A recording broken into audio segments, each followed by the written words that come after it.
बच्चों आ जाओ, नेक्स्ट जो टॉपिक है हमारा एंगल बिटवीन टू लाइंस। मान लो कि हमारे पास, ध्यान से देखो, मान लो हमारे पास ये एक लाइन L1 है, ठीक है। ये लाइन क्या हमारा L1 और ये लाइन L2 है। अब अगर मैंने बोला कि लाइन L1 का जो डायरेक्शन रेशियो है वो क्या A1 B1 C1 और लाइन L2 का डायरेक्शन रेशियो क्या A2 B2 C2। इसका क्या मतलब है कि लाइन L1 के जो पैरेलल वेक्टर है उसका डायरेक्शन रेशियो क्या A1 B1 C1 और लाइन L2 के जो के डायरेक्शन में जो पैरेलल वेक्टर है उसका डायरेक्शन रेशियो क्या है A2 B2 C2। अब अगर मैंने इस लाइन L1 और L2 के बीच का एंगल बोल दिया थीटा, ठीक है, तो लाइन L1 और L2 के बीच का एंगल थीटा लो, या लाइन L1 के जो पैरेलल वेक्टर और लाइन L2 के जो पैरेलल वेक्टर उसके बीच का एंगल लो, दोनों तो सेम ही आ जाएगा, ठीक है। तो यहाँ पे OP वेक्टर क्या हो जाएगा? OP वेक्टर क्या है? Vector parallel to line L1, यही है ना OP वेक्टर। ये लाइन L1 के पैरेलल है, या फिर ऐसे बोलो कि ये OP वेक्टर जो है लाइन L1 के ऊपर लाई कर रहा है, तो लाइन L1 के ऊपर लाई कर रहा है तो OP वेक्टर को बाहर निकाल के इसके पैरेलल भी बना सकते हो। तो OP वेक्टर क्या हो जाएगा हमारा? A1 I cap plus B1 J cap plus C1 K cap, ये हो गया OP वेक्टर। लाइन L2 के पैरेलल वेक्टर क्या है हमारा? OQ, तो OQ वेक्टर क्या हो जाएगा? A2 I cap plus B2 J cap plus C2 K cap, ठीक है। एंगल बिटवीन द लाइंस क्या हो जाएगा? Angle between the lines L1 and L2, L1 और L2 के बीच का एंगल क्या हो जाएगा? इज इक्वल टू क्या हो जाएगा? Angle between the vectors OP and OQ। OP and OQ vector के बीच का एंगल ले लो या लाइन के वेक्टर के बीच का एंगल ले लो, बात तो बराबर है, ठीक है। अब दो वेक्टर के बीच का एंगल कैसे लेते हैं? मान लिया हमने कि let theta be the angle, let theta be the angle between the lines L1 and L2। L1 और L2 के बीच का के जो लाइन है उसके बीच के एंगल को हमने थीटा बोला। तो फिर अगर ये थीटा एक्यूट है तो क्या ले सकते हैं हम लोग? कॉस थीटा क्या होगा? मॉड ऑफ L1 लाइन के पैरेलल वेक्टर क्या? OP वेक्टर, डॉट प्रोडक्ट क्या होगा? OQ vector upon magnitude of OP vector upon magnitude of OQ vector. ऐसे ही लेते हैं ना, यही तो होता है कि A एंड B के बीच का एंगल क्या होता है, ये ऑलरेडी बताया जा चुका है वेक्टर में। अगर A और B वेक्टर के बीच का एंगल थीटा एक्यूट है तो कॉस थीटा क्या ले सकते हैं?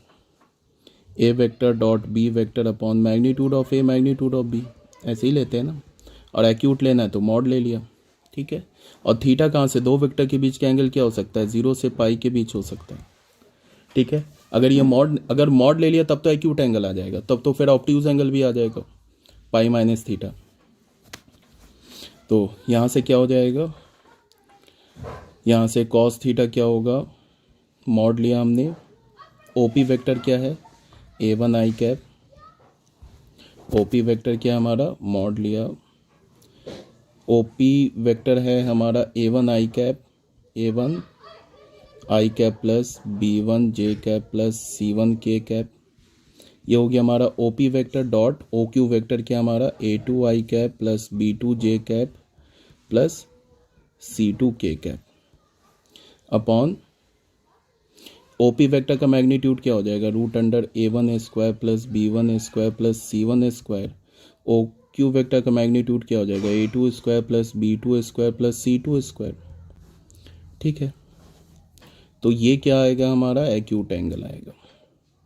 अब डॉट प्रोडक्ट कैसे लेते हैं? आई कैप जे कैप और के कैप के कंपोनेंट्स को मल्टीप्लाई करके ऐड कर दो, तो ये क्या हो जाएगा? A1 A2 plus B1 B2 plus क्या हो जाएगा? C1 C2 upon root under, ये क्या हो जाएगा? A1 square B1 square plus C1 square, ये रूट अंडर क्या हो जाएगा? A2 square plus B2 square plus C2 square, ठीक है। ये तो हो गया कॉस थीटा, यही हो गया acute angle. Acute angle between the lines L1 and L2, L1 और L2 के बीच का एक्यूट एंगल हो गया, ठीक है। अब चाहो तो तुम साइन थीटा भी लिख सकते हो, साइन थीटा के टर्म में भी एक्यूट एंगल बता सकते हो। तो अगर साइन थीटा के टर्म में एक्यूट एंगल बताना है तो साइन थीटा में पॉजिटिव लेना होगा, तो साइन थीटा हमने क्या ले लिया? 1 माइनस कॉस स्क्वायर थीटा, ये पॉजिटिव स्क्वायर रूट लिया, इसका मतलब एक्यूट एंगल आएगा। एक्चुअल साइन थीटा क्या होता है, plus minus root under 1 minus cos square theta, तो माइनस हटा दिया, पॉजिटिव वाला लिया तो यहाँ से क्या आएगा, एक्यूट एंगल।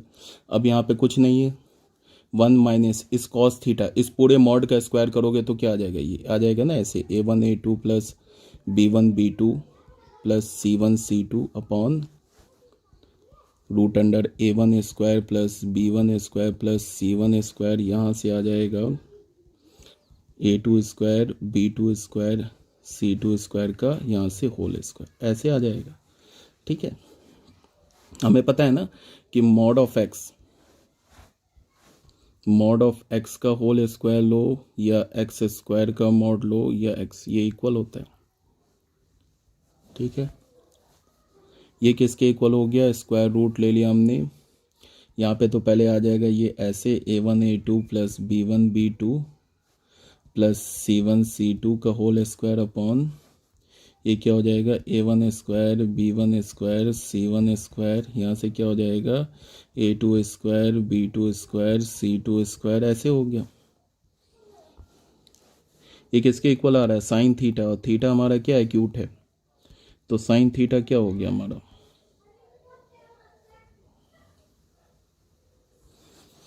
ये हो जाएगा a1 square b1 square c1 square, ये हो जाएगा a2 square b2 square plus c2 square minus ये क्या हो जाएगा a1 a2 b1 b2 plus c1 c2 का होल स्क्वायर अपॉन क्या होगा, ये हो जाएगा a1 square b1 square plus c1 square a2 square plus b2 square plus c2 square, ऐसे हो गया। ठीक है ना। अब अगर तुम न्यूमरेटर को मल्टीप्लाई करो, इन दोनों टर्म्स को मल्टीप्लाई करो, यहाँ पे a प्लस बी प्लस सी का होल स्क्वायर लगा दो, तो हमारे पास फाइनल रिजल्ट क्या आ जाएगा, करके देख लेना। ऐसे ये फॉर्मूला किसी काम का नहीं है, एनसीईआरटी में दे रखा, बता रहा हूँ, किसी काम का फॉर्मूला नहीं है, ये कभी काम ही नहीं आएगा। ये आ जाएगा a1 b2 minus a2 b1 whole square plus ये क्या है b1 c2 एक आध क्वेश्चन में आ सकता है b2 c1 whole square plus क्या हो जाएगा c1 a2 minus c2 a1 whole square upon ये हो जाएगा a1 square b1 square plus c1 square a2 square plus b2 square plus c2 का होल स्क्वायर, ऐसे आ गया। अब कोई बच्चा बोलेगा कि इतने बड़े फॉर्मूला को याद कैसे रखेंगे, याद रखना बहुत आसान है।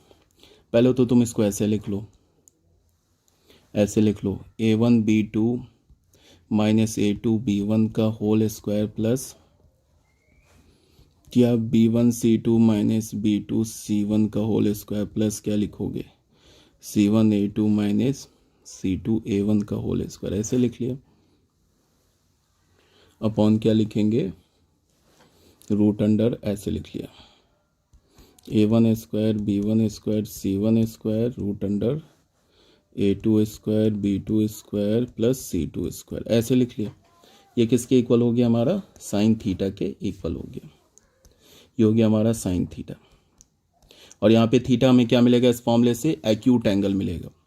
अब याद कैसे रखेंगे, ओपी वेक्टर क्या था हमारा, ओपी वेक्टर था ना a1 i cap plus b1 j cap plus c1 k cap.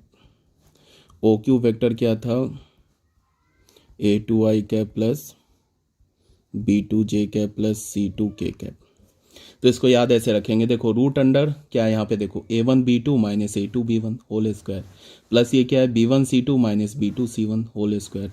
ये क्या है, ये हमारा, इसको ऐसे लिख सकते हो ना घुमा के, c2 a1 minus c1 a2 का होल स्क्वायर, स्क्वायर में है ना ये, तो यहाँ से देख लो a1 c2 minus c2 a1 का होल स्क्वायर, इसको घुमा के लिख सकते हो। इसको क्या लिख सकते हो, इसको लिख सकते हो ना c2 a1 minus c1 a2 का होल स्क्वायर। तो वो कैसे मिलेगा, c2 a1 minus a2 c1 का होल स्क्वायर। सिंपल सा है, रूट अंडर पहले इसका लिख लो, root under a1 square plus b1 square plus c1 square, फिर क्या लिखोगे, root under a2 square plus b2 square plus c2 square. तो ये फॉर्मूला भी याद रखना, कोई टफ नहीं है। ये OP वेक्टर और ये OQ वेक्टर के बीच का एंगल है, जो कि लाइन के बीच का एंगल है। ठीक है, अगर मान लो कि लाइन हमारा ओरिजिन से पास नहीं कर रहा है, यहाँ पे तो लाइन क्या हमारा ओरिजिन से पास कर रहा है ना, मान लो कि अगर लाइन हमारा ओरिजिन से पास नहीं कर रहा है तो हम लोग क्या कर सकते हैं कि दो वेक्टर बना ले जो कि दोनों लाइन के पैरेलल हो और ओरिजिन से पास करे, फिर उन दोनों वेक्टर के बीच का एंगल इन दोनों लाइन के बीच का एंगल हो जाएगा। ठीक है, यहाँ तक तो कोई प्रॉब्लम नहीं होनी चाहिए। उसके बाद थोड़ा और हम लोग देख लेते हैं। मान लो कि ये जो हमारा A1 B1 C1 है ना, जिसको हमने ओपी वेक्टर बोला, सपोज डैट ये ओपी वेक्टर अगर यूनिट वेक्टर होता, और ये जो A2 B2 C2 ये किसका है, इस लाइन L2 का क्या है, डायरेक्शन रेशियो। इसका मतलब लाइन L2 के जो पैरेलल वेक्टर है उसका डायरेक्शन रेशियो, लाइन L2 के पैरेलल वेक्टर क्या हो, OQ वेक्टर, इसका डायरेक्शन रेशियो है। मान लो कि ये OQ वेक्टर एक यूनिट वेक्टर होता, ये तो वेक्टर है ना, वेक्टर तो यूनिट वेक्टर भी हो सकता है। OQ वेक्टर अगर एक यूनिट वेक्टर होता, OP वेक्टर यूनिट वेक्टर होता, तो ये फिर A1 B1 C1 और A2 B2 C2 क्या हो जाता, A1 B1 C1 OP vector का डायरेक्शन कोसाइन हो जाता, फिर A2 B2 C2 क्या हो जाता, OP वेक्टर का डायरेक्शन कोसाइन हो जाता। कब, जब ये OP वेक्टर और OQ वेक्टर यूनिट वेक्टर होता तब। तो इसको हम कैसे लिख सकते हैं, यहाँ पे इसको हम ऐसे बोल सकते हैं, ध्यान से देखो चीज़ों को। इसको हम ऐसे बोल सकते हैं कि if in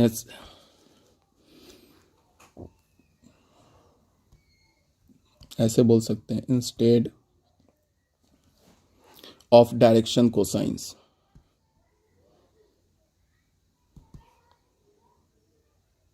cosines direction cosines नहीं, direction ratios for the line, for the lines L1 and L2, L1 and L2 direction cosines,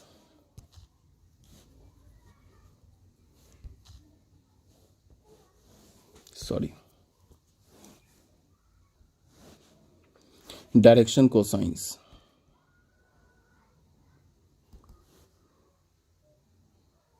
direction cosines, namely L1 M1 N1 for L1 and L2 M2 N2 for L2 are given। अगर given होता तब क्या करते, cos theta हमारे पास कैसे आया है, cos theta क्या आया हमारे पास, रूट अंडर यही आया है ना, A1 A2 plus B1 B2 plus C1 C2 का मैग्नीट्यूड अपॉन रूट अंडर, यही आया था ना, A1 square B1 square plus C1 square, root under क्या हो जाता है, A2 square plus B2 square plus C2 square. तो इसको तुम क्या लिख लेते, कॉस थीटा को, कॉस थीटा को क्या लिखते, यहाँ पे ऐसे हो जाता है, ये L1 L2 plus M1 M2 plus N1 N2, इसका mod upon root under L1 square plus M1 square plus N1 square, root under L2 square plus M2 square plus N2 square.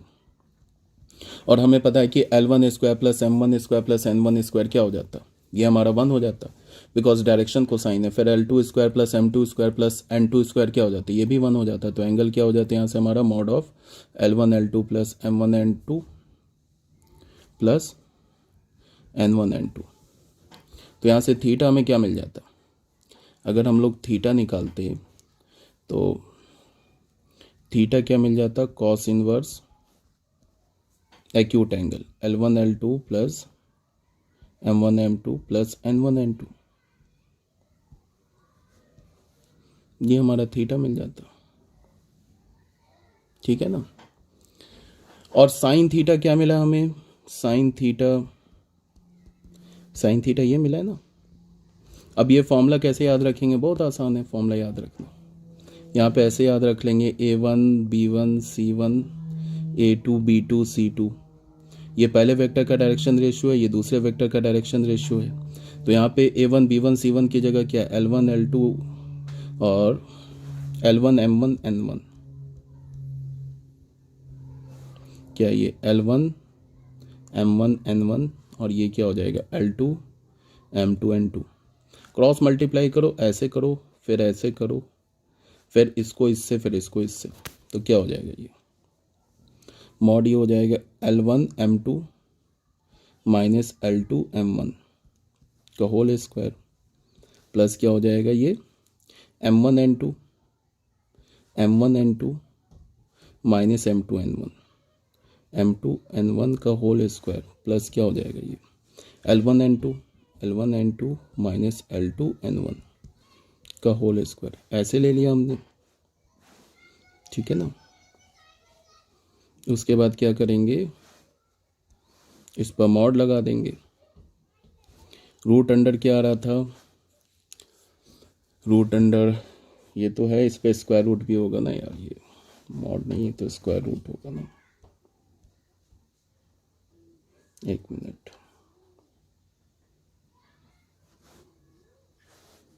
ना हमारे पास ये स्क्वायर रूट होगा ना,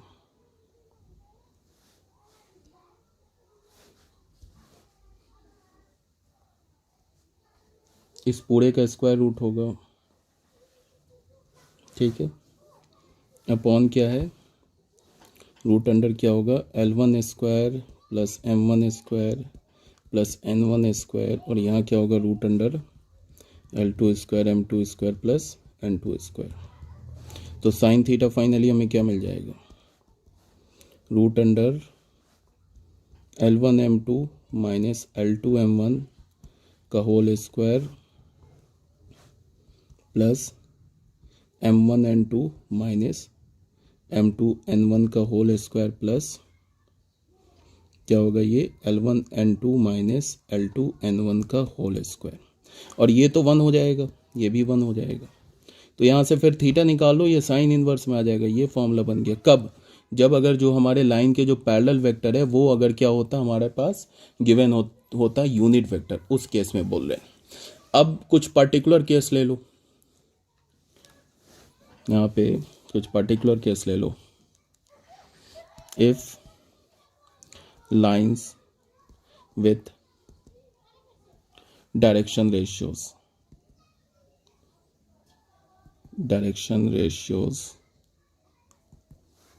A1 B1 C1 and A2 B2 C2 are, पहला case में अगर दो line है जिनका direction ratio A1 B1 C1 है, A2 B2 C2, इसका मतलब लाइन के जो पैरेलल वेक्टर है उसका डायरेक्शन रेशियो क्या है A1 B1 C1 और A2 B2 C2। अगर ये परपेंडिकुलर हो, लाइन परपेंडिकुलर हो, तो इसका मतलब कि ये दो वेक्टर जिसका direction ratio A1 B1 C1 है और A2 B2 C2 है, वो क्या हो जाएगा, वो वेक्टर भी परपेंडिकुलर हो जाएगा। परपेंडिकुलर हो डैट इज थीटा हमारा 90 डिग्री हो, तो यहाँ पे डाल दो, यहाँ पे इसमें डाल दो, ये देख लो ये जो कॉस थीटा का फॉर्मूला है ना, यहाँ पे कॉस थीटा का ये है ना फॉर्मूला, ये जो हमारा कॉस थीटा का फॉर्मूला है, इसमें क्या डाल दो, इस कॉस थीटा के फॉर्मूला में तुम डाल दो यहाँ पे 90 डिग्री डाल दो। यहाँ पे तुम थीटा की जगह 90 डिग्री डालोगे तो ये वाली चीज़ क्या हो जाएगी, ये ज़ीरो हो जाएगी, ये ज़ीरो होगा, फिर डिनोमिनेटर में यहाँ से आएगा तो ये भी ज़ीरो हो जाएगा, मतलब ऐसे ही लिखा है ना। यहाँ पे क्या हो जाएगा, देखो कॉस थीटा क्या लिखा है, कॉस थीटा है ना mod of A1 A2 plus B1 B2 plus C1 C2 का मॉड अपॉन रूट अंडर में क्या है, रूट अंडर में ऐसे लिखा है ना A1 square B1 square plus C1 square, root under यही होता है ना cos theta A2 square B2 square plus C2 square. यहाँ पे अगर तुमने थीटा की जगह 90 डाला तो ये क्या मिल जाएगा, ये ज़ीरो मिल जाएगा, तो फिर इसका मतलब ये हो जाएगा A1 A2 B1 B2 plus C1 C2, इसका mod upon root this A1 square B1 square C1 square root under A2 square B2 square plus C2 square. ये क्या मिल जाएगा हमें, ज़ीरो मिल जाएगा। तो ये ज़ीरो होगा तो डिनोमिनेटर इधर जाके ज़ीरो हो जाएगा, तो यहाँ से फिर हमें क्या मिलेगा, mod A1 A2 plus B1 B2 plus C1 C2, ये ज़ीरो हो जाएगा। तो यहाँ से फिर हमें क्या मिल गया, A1 A2 plus B1 B2 plus C1 C2, ये ज़ीरो हो जाएगा। ये सब इतना करने की भी ज़रूरत नहीं था, सिंपल सा बात है, ये रिज़ल्ट आ गया। बहुत सिंपल सी बात है कि अगर दो लाइंस जिसका direction ratio A1 B1 C1 है और A2 B2 C2 है, अगर ये क्या हो जाए, दोनों लाइंस आपस में परपेंडिकुलर हो जाए, तो ये दोनों वेक्टर जिसका direction ratio A1 B1 C1 है और A2 B2 C2 ये भी परपेंडिकुलर हो जाएगा। तो दो वेक्टर अगर परपेंडिकुलर हो गया तो इतना सोचना ही नहीं है। दो वेक्टर परपेंडिकुलर हो गया तो उसके क्रॉसपॉन्डिंग जो डायरेक्शन रेशियोज के प्रोडक्ट का जो सम होगा वो क्या हो जाएगा, 0 हो जाएगा। तो यहाँ से ये आ गया, ठीक है। और सेकंड केस में क्या बोलते हैं, अगर पैरेलल हो गया, parallel that is if theta is equals to 0, तो फिर क्या हो जाएगा, मतलब अगर पैरेलल हो गया तो फिर क्या हो जाएगा, ये जो डायरेक्शन रेशियो है ना लाइन का आपस में प्रोपोर्शनल हो जाएगा। तो फिर क्या हो जाएगा, देन क्या हो जाएगा, अगर लाइन पैरेलल हो गया तो दोनों लाइन के पैरेलल जो वेक्टर है वो पैरेलल हो जाएगा। तो दोनों लाइन के पैरेलल अगर वेक्टर पैरेलल हो जाएगा, तो अगर दो वेक्टर पैरेलल हो गया तो उसके डायरेक्शन रेशियोज क्या हो जाएंगे, प्रोपोर्शनल हो जाएंगे। तो इसका मतलब क्या हो जाएगा, हमें क्या मिलेगा, ये मिलेगा ना, A1/A2 is equals to B1/B2 is equals to C1/C2। ये कब के केस में, when the lines are parallel, line क्या हो, पैरेलल हो। ठीक है, यहाँ तक आ गई बात समझ में। अब मान लो कि हमारे पास कोई दो लाइन गिवन है, बात को ना बिल्कुल ध्यान से सुनो। मान लो हमारे पास दो लाइन गिवन है, एक लाइन हमारे पास इस ऐसे गिवन है A1 plus lambda B1 vector form में, एंड एक दूसरा लाइन क्या गिवन है, R क्या A2 vector plus lambda V2। ये दोनों क्या हमारे पास वेक्टर फॉर्म में दो लाइन गिवन है। ये भी एक स्ट्रेट लाइन का इक्वेशन है, ये भी एक स्ट्रेट लाइन का इक्वेशन है। इस लाइन की खूबी क्या है कि ये स्ट्रेट लाइन जिस फिक्स पॉइंट से पास कर रहा है उस फिक्स पॉइंट का पोजीशन वेक्टर A1 है, और ये लाइन जिस वेक्टर के पैरेलल है वो क्या है हमारा, ये पैरेलल वेक्टर B1 है। फिर ये जो लाइन हमारा, ये मान लो ये लाइन L1 है, ये लाइन L2 है। ये L2 लाइन जिस फिक्स पॉइंट से पास कर रहा है उसका पोजीशन वेक्टर A2 है, और जिस वेक्टर के पैरेलल है वो वेक्टर क्या है, B2 है। तो अगर मैं बोलूँ कि find the angle between line L1 and L2, इसका ये मतलब है find the angle between vector B1 and B2।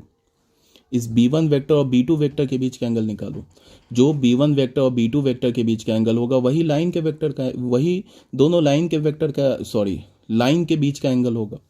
तो एंगल बिटवीन क्या लिख सकते हैं, एक्यूट एंगल बिटवीन क्या लिख सकते हैं, acute angle between the lines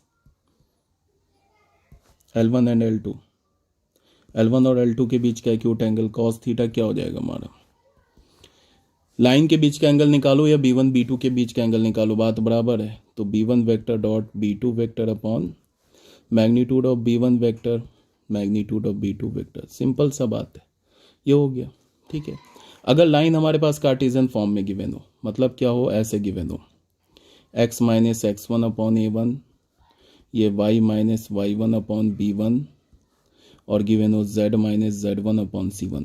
अगर लाइन जो हमारा इस टाइम से कार्टेशियन फॉर्म, ये कार्टेशियन फॉर्म में गिवन है ना, ये कार्टेशियन फॉर्म में है, ये हमारा लाइन L1 का इक्वेशन है। दूसरा लाइन का इक्वेशन हो x minus x2 upon A2, और ये हो y minus y2 upon B2, और ये हो z minus z2 upon C2। ये भी लाइन है कार्टेशियन फॉर्म में, ये लाइन L2 का इक्वेशन है। ठीक है, अब हमें कार्टेशियन फॉर्म में पता है, तो इसका मतलब हमें क्या पता है कि ये जो x1 y1 z1 है ये क्या है, लाइन के पे जो फिक्स पॉइंट है उसका कोऑर्डिनेट है, और ये A1 B1 C1 क्या है, लाइन के जो पैरेलल वेक्टर उसका डायरेक्शन रेशियोज है। फिर ये x2 y2 z2 क्या है, इस लाइन L2 पे जो फिक्स पॉइंट है उसका कोऑर्डिनेट है, और ये A2 B2 C2 क्या है, इस लाइन L2 के जो पैरेलल वेक्टर है उसका direction ratio A2 B2 C2। तो अगर मैं बोलूं कि लाइन L1 और L2 के बीच का एंगल निकालो, इसका मतलब कि जो वेक्टर है जो इस लाइन के पैरेलल है उसके बीच का एंगल निकालो। इस लाइन के पैरेलल वेक्टर कौन सा है, इस लाइन के जो पैरेलल वेक्टर उसका direction ratio A1 B1 C1 है। तो वेक्टर क्या हो जाएगा, A1 I cap plus B1 J cap plus C1 K cap. इस लाइन के जो पैरेलल वेक्टर उसका डायरेक्शन रेशियो क्या है, A2 B2 C2। तो वेक्टर क्या हो जाएगा, parallel vector A2 I cap plus B2 J cap plus C2 K cap, यही हो जाएगा ना। तो एंगल क्या होगा, angle between the line, angle between the lines क्या हो जाएगा, कॉस थीटा यही हो जाएगा A1 A2 plus B1 B2 plus C1 C2 upon root under A1 square plus B1 square plus C1 square root under क्या हो जाएगा A2 square plus B2 square plus C2 square, ये angle हो जाएगा। अब अगर मान लो कि A1 B1 C1 direction cosine है, मतलब कि जो लाइन इस लाइन L1 के जो पैरेलल वेक्टर है वो यूनिट वेक्टर है, तो अगर A1 B1 C1 क्या हो जाए डायरेक्शन कोसाइन हो जाए और A2 B2 C2 क्या हो जाए अगेन ये डायरेक्शन कोसाइन है, तो फिर इसका वैल्यू 1 हो जाएगा, इन दोनों का वैल्यू 1। तो फिर ये हमारा डायरेक्ट मॉड ऑफ दिस ये क्या आ जाएगा, इसका acute angle between the line आ जाएगा। ठीक है, सब तो बहुत सिंपल, अगर तुम लेक्चर बाय लेक्चर फॉलो कर रहे होगे तो कहीं कोई प्रॉब्लम नहीं आएगी समझने में। ठीक है, इसके बाद हम लोग करेंगे नेक्स्ट वीडियो में एग्जाम्पल नंबर 9, एग्जाम्पल नंबर 10, उसके बाद फिर हम लोग करेंगे shortest distance between two lines. ठीक है।